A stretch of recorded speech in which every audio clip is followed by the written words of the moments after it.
Hello friends, সবাই কেমন আছো? আমরা সবাই খুব ভালো আছি। তো দেখতে পাচ্ছ আমরা রাস্তায়, এটা হচ্ছে হাওড়া ময়দান। যারা পরিচিত আছে তারা জানো, ময়দানের বাইরের মার্কেট। তো কোথায় যাচ্ছ হয়তো গেস করতে পারছো। দেখতে পাচ্ছ আমরা মেট্রো স্টেশনের ভিতরে ঢুকছি। তো মেট্রো স্টেশনে আজ আমাদের গন্তব্যস্থল হচ্ছে গঙ্গার নিচের যে মেট্রো, সেটা মেয়েরা যায়নি কখনো, যবে থেকে হয়েছে আসা হচ্ছে না। বাড়িতে এসেছিলাম, আমার বাড়ি থেকে এটা কাছে, তো সেখানে গেলাম। সবাই খুব এক্সাইটেড, মেয়েরা বিশেষত খুব এক্সাইটেড যে জলের নিচে দিয়ে যাবে বা মাছ ধরবে না, কীরকম কি হবে, গঙ্গার মধ্যে দিয়ে যাবে, গায়ে জল লাগবে, মাছ দেখতে পাবে কিনা। ছোট মেয়ে তো বলছিল যে ওখানে নাকি অক্টোপাস আছে, আমি উঠবো না, ভয়। যাই হোক, টিকিট কাউন্টার অবধি যেতে গেলে অনেকবার এক্সিলেটারে যেতে হচ্ছিল। তো আমার বড় মেয়ে এক্সিলেটারে খুব ভয় পায়, ওই জন্য ও বেশিরভাগ স্টেয়ার ইউজ করছিল।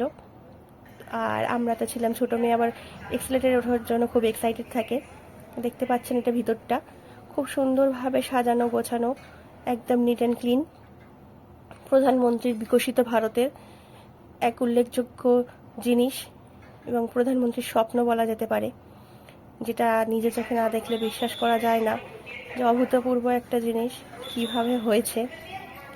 এই যে মেট্রো আসছে, স্টেশনে সবে মেট্রো ঢুকছে, এটা বেশ ভিড় ছিল। এটা আসছে এসপ্ল্যানেড থেকে, এসে এটা হাওড়া ময়দানে লাস্ট।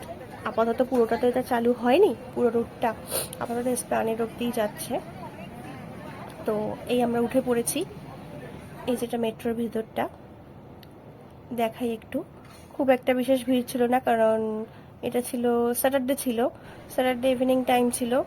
তো মোটামুটি সেভাবে অফিস টাইমের অতটা ভিড় ছিল না, বেশ ফাঁকাই ছিল, প্রচুর সিট ছিল অ্যাভেলেবেল, যে যেখানে পেরেছে বসেছে। তো এখনও অবধি চালু হয়নি, তো এবার চালু হয়ে গেছে। তো ফার্স্টেই বলি যে চালু হওয়ার পর যেটা হলো, সবাই খুব এক্সাইটেড যে কী হবে, বিশেষত মেয়েরা। আমরা তো জানি জিনিসটা কি হতে চলেছে, তো কোনোভাবেই বোঝা যায় না। এই যে নীল লাইটটা দেখা যাচ্ছে, যখন এই নীল লাইটটা জ্বলছে, একটা ব্লুভাবে একটা সিগন্যাল হচ্ছে এবং মুখে বলা হচ্ছে, ভিতরে রেকর্ডেড ভয়েস রয়েছে, সেখানে বলা হচ্ছে যে এবার আমরা গঙ্গার নিচে প্রবেশ করছি। এবং কিছুটা দেখা যাচ্ছে, বোঝা যাচ্ছে যে আমরা একটু অন্যরকম লাগছে জায়গাটা, এছাড়া কিছু নয়। আর উপরে একটা ডিসপ্লে দেখা যাচ্ছে, এই ডিসপ্লেটাতে দেখা যাচ্ছে যে আমরা কিভাবে আর কি মেট্রোটা কোথা দিয়ে যাচ্ছে গঙ্গার ভিতর দিয়ে। এই যে ডিসপ্লে যেটা দেখা যাচ্ছে, ব্যাস ওইটুকুই। এর পরের স্টেশনই হচ্ছে মহাকরণ। গঙ্গার নিচ দিয়ে যাওয়ার পরে যে প্রথম স্টেশনটা বলছে সেটা হচ্ছে মহাকরণ, তারপরে এসপ্ল্যানেড নেমে যাচ্ছে।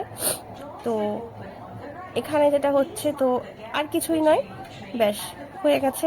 নীল লাইট বন্ধ হয়ে গেছে, দেখতে পাচ্ছেন। আমরা বেরিয়ে গেছি গঙ্গার ইয়ে থেকে।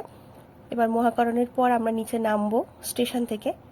তো মেয়েরা যেখানে খুব এক্সাইটেড ছিল যে মানে বাইরে দিয়ে মাছ লাফাবে না, অক্টোপাস দেখবে, হোয়াট এভার, অনেক কিছুই সবার মনে ধারণা ছিল, তো সেরকম কিছু নয়।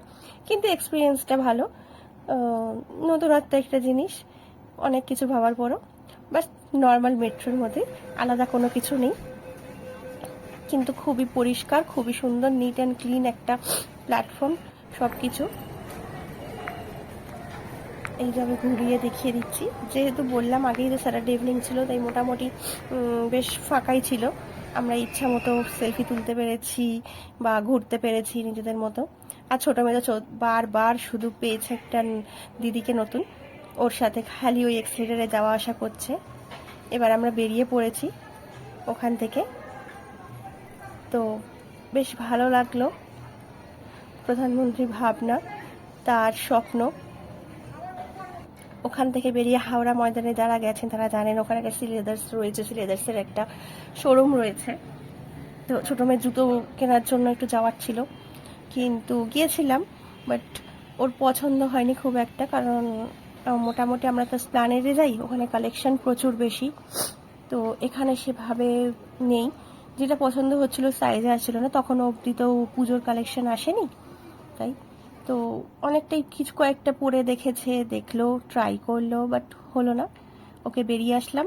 এবার একটু খাওয়া দাওয়ার পালা।